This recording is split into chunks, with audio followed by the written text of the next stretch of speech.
পাহাড় মানেই শুধু দার্জিলিং বা গ্যাংটক নয়, প্রকৃতির অপরূপ সৌন্দর্য নিয়ে আপনাদের জন্য অপেক্ষা করে আছে বাংলার নানান হিল স্টেশন।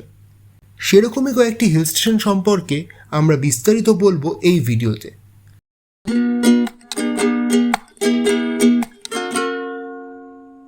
সম্পূর্ণ ভিডিওটি দেখুন, আর ভালো লাগলে চ্যানেলটি সাবস্ক্রাইব করতে ভুলবেন না। আমরা এই মুহূর্তে চলেছি কালিম্পং থেকে ঋষভের দিকে। আমরা কালিম্পংয়ে গতকালের রাতটা কাটিয়েছি। আজ আমাদের গন্তব্য ঋষভ।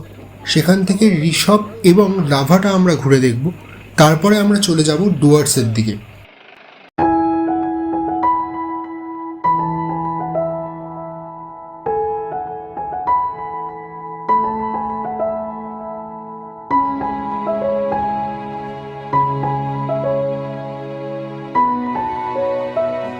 কালিম্পং থেকে ঋষভ যেতে সময় লাগে প্রায় 1.5 ঘন্টার মতো।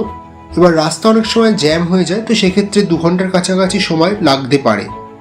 তবে যেহেতু কালিম্পং থেকে যখনই বেরোবেন সকালবেলা বেরোবেন, তাই মোটামুটি রাস্তা ফাঁকাই থাকে এবং 2 ঘন্টার মধ্যে পৌঁছে যাওয়া যায়। আর কালিম্পং থেকে ঋষভ যাওয়ার পথে মোটামুটি ঠান্ডা থাকে, খুব বেশি ঠান্ডা থাকে না। তবে কালিম্পং থেকে এই যে ঋষভ যাওয়ার রাস্তাটা অসাধারণ সুন্দর। চারিদিকে একেবারে পাইনের জঙ্গল। এখানে এই যে সবুজের সমারোহ, এই সবুজ কিন্তু আমাদের চেনা সবুজ নয়, একদম পাইন গাছের জঙ্গল। সেখান থেকে আমরা ঋষভে চলেছি। আপনারা যখনই এই রাস্তা দিয়ে যাবেন ঋষভে, তখনই আপনাদের একদম অন্য ধরনের একটা অনুভূতি হবে। আকাশে এখন অতটা মেঘ নেই, যখন আমরা বেরিয়েছিলাম তখন কিন্তু বেশ মেঘ ছিল।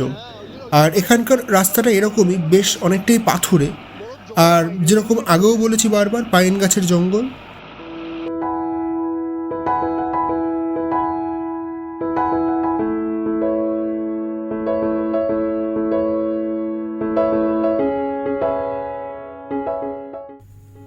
ঋষভ জায়গাটি পাহাড় থেকে প্রায় 2600 মিটার উঁচুতে, তাই এখানে কিন্তু বেশ ঠান্ডা রয়েছে। আর এখানে যেরকম ঘন পাইন গাছের জঙ্গল, এখানে কিন্তু অনেক জায়গাতেই রোদ এসে পৌঁছয় না ভালোভাবে।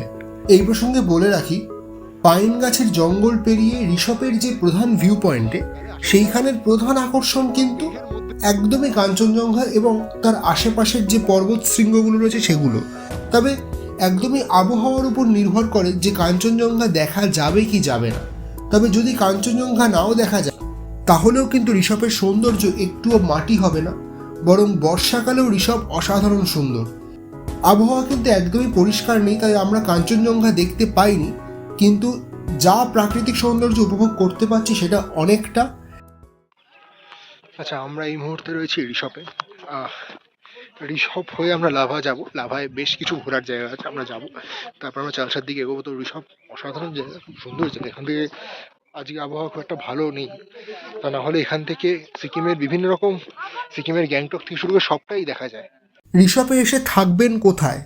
একদমই, অনেকেই ঋষভে শুধুমাত্র ঘুরতে আসেন, অনেকে শুধুমাত্র লাভাতেও থাকতে চান, কারণ প্রাকৃতিক সৌন্দর্য উপভোগ করার জন্য। আমরা যদিও ঋষভে এসেছি দেখে চলে যাব, কিন্তু অনেকেই থাকতে চান, কিন্তু থাকতেও পারেন। এখানে প্রচুর থাকার জায়গা রয়েছে।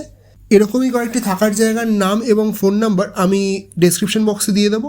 তো বেশ কিছু হোটেল আছে এখানে, বেশ কিছু সুন্দর থাকার জায়গা আছে, যেখানে একদমই ঘুম থেকে উঠলেই সুন্দরী কাঞ্চনজঙ্ঘার দেখা মেলে।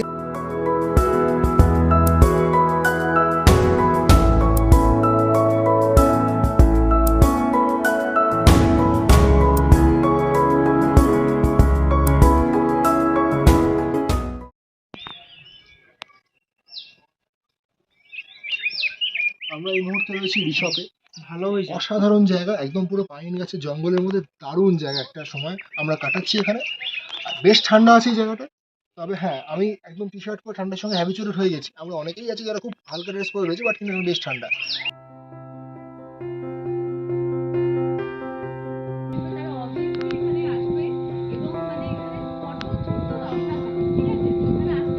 প্রচন্ড ঠান্ডা, লাভা থেকে আরো বেশি ঠান্ডা। তো আমরা এখন রয়েছি এখানে, পাইন গাছ দেখছি, খুবই অসাধারণ লাগছে, মানে মদর মৃত্যুর মতো। ও লাভলি।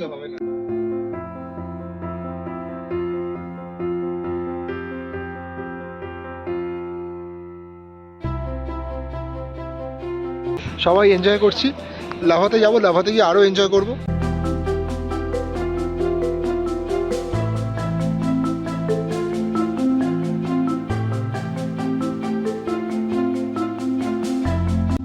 গাড়ির চালক পলাশ, ওই আমাদের সব জায়গাগুলো খুব সুন্দর করে ঘুরিয়েছে। লাভার পথে যেতে যেতে যদি খিদে পায় তাহলে অবশ্যই এই রেস্তোরাঁটাতে আসবেন। এই রেস্তোরাঁটা কিন্তু বেশ ভালো খাওয়ার দাওয়ার, আমরা খাবার ট্রাই করেছি, বেশ ভালো। অনুষ্কার রেস্তোরাঁ কাম হোমস্টে। তো এখানে আপনারা সব রকম খাবার পাবেন, চাইনিজ একদম মোমো থেকে শুরু করে সব কিছু আছে। আর আমরা নুডলস নিয়েছি আর তার সঙ্গে মোমোও নিয়েছি, আমরা সবাই ভাগ করে খাবো। যাই হোক, একটা অন্য ধরনের খাবারের স্বাদ তো পাওয়া যায়। আর আমি সবসময় যেখানেই যাই না কেন স্থানীয় খাবারের স্বাদ পাওয়ার চেষ্টা করি। একদম চেনা যেরকম চাউমিন খাই, নুডলস খাই কলকাতায়, তার থেকে একদম আলাদা, বেশ অসাধারণ। আপনারা এলে কিন্তু অনুষ্কাতে অবশ্যই আসবেন এবং ট্রাই করবেন এদের নুডলসটা। আমাদের গাড়ি এগিয়ে চলল। আমাদের এর পরের গন্তব্য I love lava view point. আমি শুনেছিলাম যারা যেসব বন্ধুরা মেঘালয়ে গেছেন তারা নাকি এরকম অনুভূতি পান যে একদম মেঘের মধ্যে দিয়ে যাতায়াত করার। লাভা এরকমই একটা জায়গা যেখানে একদম মেঘের বাড়ি বলা যেতে পারে। সেই মেঘের বাড়ির মধ্যে আমরা চলে এসেছি এবং সেই একদম মেঘের অবারিত বিচরণ, অপার সৌন্দর্য।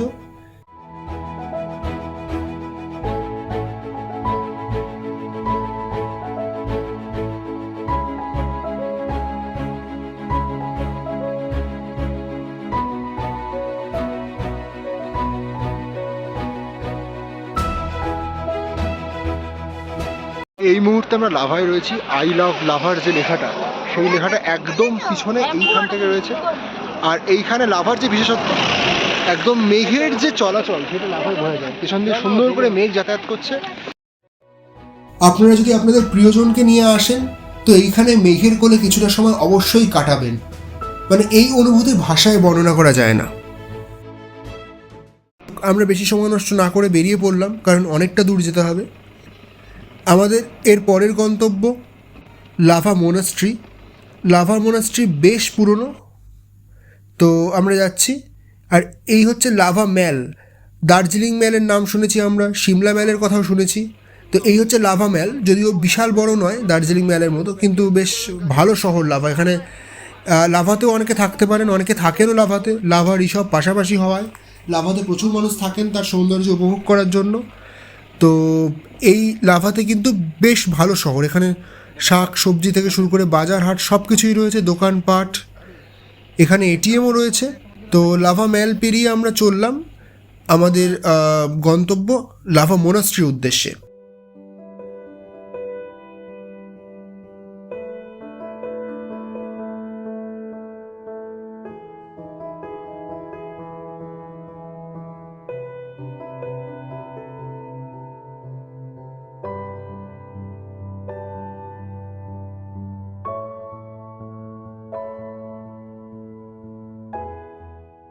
এই হচ্ছে লাভা মোনাস্ট্রির প্রবেশ পথ।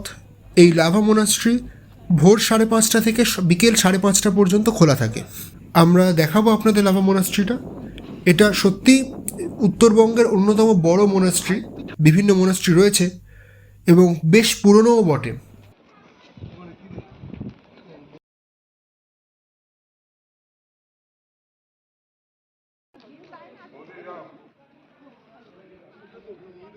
এই লাভা মোনাস্ট্রির আর একটা নাম হলো কাগুইউ থিকচেন লিং মোনাস্ট্রি, বা এটাকে রত্নঋষি বিহার বুদ্ধিস্ট গুম্ফাও বলা হয়। মোটামুটি 90s এই লাভা মোনাস্ট্রি তৈরি করা হয়। বর্তমানে এই লাভা মোনাস্ট্রি বিশাল বড়। দলাই লামা 2001 সালে এই লাভা মোনাস্ট্রির সামনে একটি মন্দিরও তৈরি করেন। দলাই লামাও এখানে এসেছিলেন।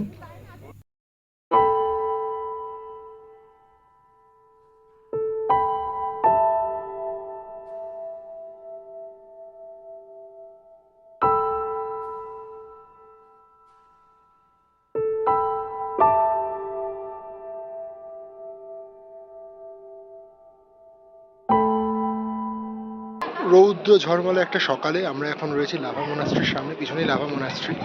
লাভার অন্যতম প্রধান আকর্ষণ লাভা মোনাস্ট্রি, একটা অসাধারণ মোনাস্ট্রি। তো সেটা আপনাদের ঘুরিয়ে দেখাবো যতটা পারবো। মোনাস্ট্রির ভেতরে এখন খোলাই আছে।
মোটামুটি 100 জনের ওপর বৌদ্ধ সন্ন্যাসী তারা কিন্তু এইখানে প্রার্থনা করতে পারেন, এতটাই বড় এই মোনাস্ট্রিটা। এখানে সন্ন্যাসীদের থাকার জায়গাও রয়েছে। এই সবটাই অসাধারণ, মানে এই শান্ত পরিবেশ, তার প্রাকৃতিক সৌন্দর্য, এই প্রকৃতির কোলে এরকম একটা বৌদ্ধ বিহার ভাবাই যায় না। যদিও বেশিরভাগ বৌদ্ধ বিহারই পাহাড়ের কোলে হয়, তো এই বৌদ্ধ বিহারটিও সেরকমই একটা অসাধারণ পরিবেশ। ভেতরে যদিও ছবি তোলা বারণ, তাও মোটামুটি বেশ সুন্দর আর কি। এর মধ্যে এই লাভা মোনাস্ট্রিতে এলে অবশ্যই কিছুটা সময় নিয়ে আসবেন, 2-3 ঘন্টা, কারণ লাভা মোনাস্ট্রি যদি আপনি ভালো করে না দেখেন, ভালো করে না ঘোরেন, তাহলে কিন্তু লাভাতে আসার আনন্দটাই মাটি হয়ে যাবে। কারণ এই লাভা মোনাস্ট্রি কিন্তু লাভার প্রধান আকর্ষণ।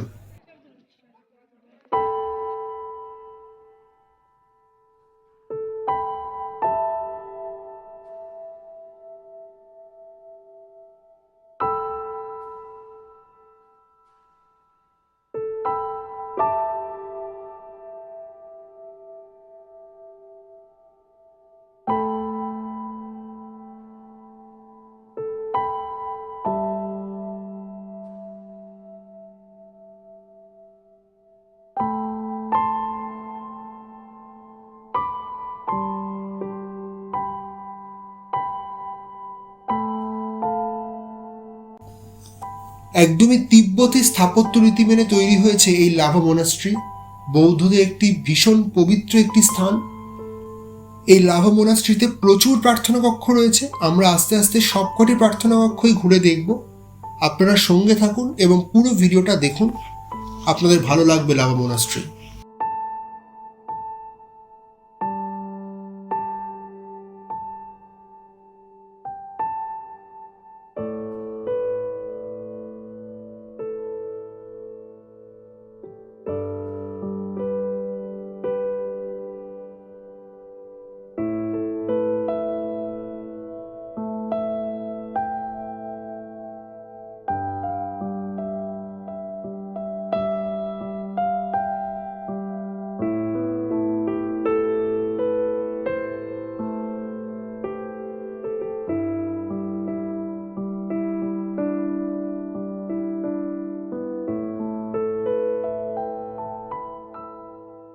লাভা মোনাস্ট্রি দেখে আমরা চললাম পাপড়খেতির চেল নদীর উদ্দেশ্যে।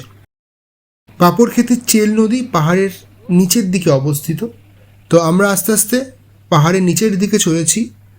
বলা যেতে পারে পাহাড়কে ছেড়ে আমরা একদমই সমতল ভূমির দিকে চলেছি।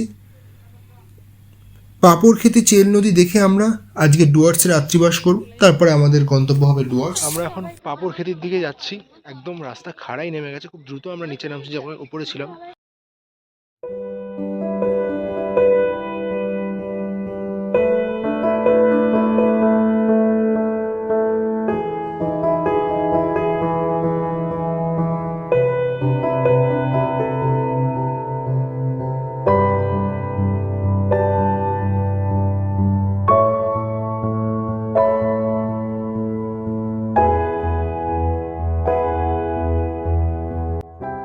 পাহাড়কে যখনই ছেড়ে যাই তখনই মনটা যেন কেমন করে।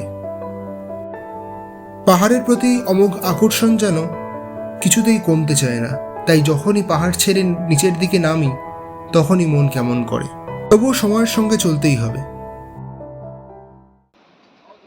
আমরা চলে এসেছি পাপড়খেতিতে।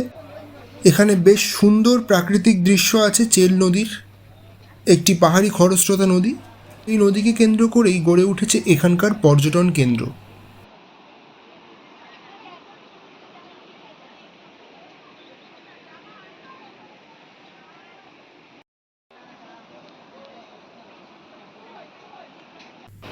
এখানেও আপনারা যখন আসবেন বেশ কিছুটা সময় নিয়ে আসবেন, কারণ প্রচুর ফটোশ্যুট করতে পারবেন এবং এখানে সময় কাটাতে বেশ ভালো লাগবে। এই হচ্ছে চেল নদী। ওই যে দূরে দেখতে পাচ্ছেন ধোঁয়া দেখা যাচ্ছে, সেই ধোঁয়া কিসের সেটা আবিষ্কার করেছিলাম অনেক পরে। ওটি আসলে বেশ কিছু পর্যটক মিলে ওইখানে কাবাব তৈরি করছিলেন। বলা যেতে পারে এ এক আলাদা রকমের অনুভূতি, যদিও আমার সে অনুভূতি হয়নি। তবে কোনো না কোনো সময় আমিও হয়তো এরকম অদ্ভুত অ্যাডভেঞ্চারের সুযোগ পেলে বা অদ্ভুত এরকম উপভোগ করার সুযোগ পেলে নিশ্চয়ই করব।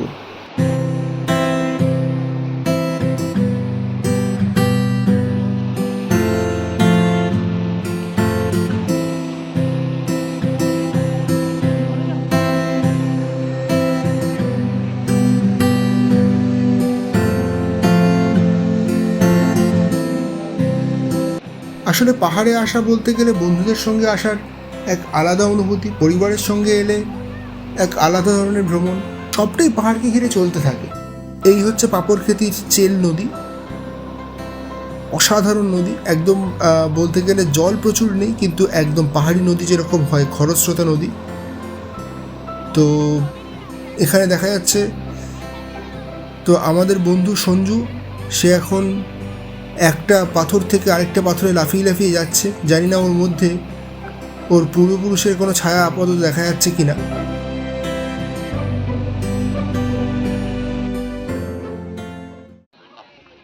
এই চেল নদীতে ঢোকার মুখেই এখানে প্রচুর খাওয়ার দোকান আছে, বেশ সুন্দর। আপনারা প্রাকৃতিক দৃশ্য উপভোগ করতে করতে খাবার দাবার খেতে পারেন। এখানে মোটামুটি নুডলস, মোমো সবটাই পাওয়া যায়। আর সত্যি কথা বলতে গেলে যখন আসবেন উপর থেকে, বলতে গেলে কালিম্পং বা লাভা থেকে, তখন খিদে পাবে, তো এখানে আপনারা খাওয়া দাওয়া সারতেই পারেন।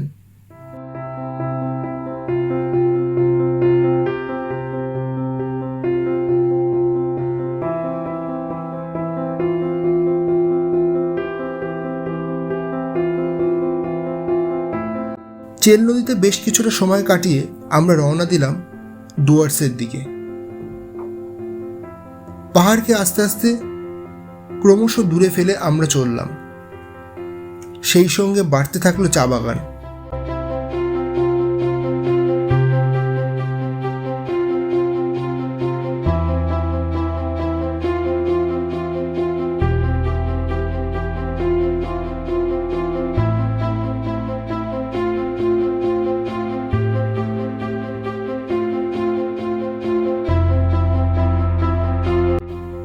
চা বাগানের মধ্যে দিয়ে যেতে যেতেই মনে হচ্ছিল চা বাগানে কয়েকটা ফটোশ্যুট করলে কীরকম হয়।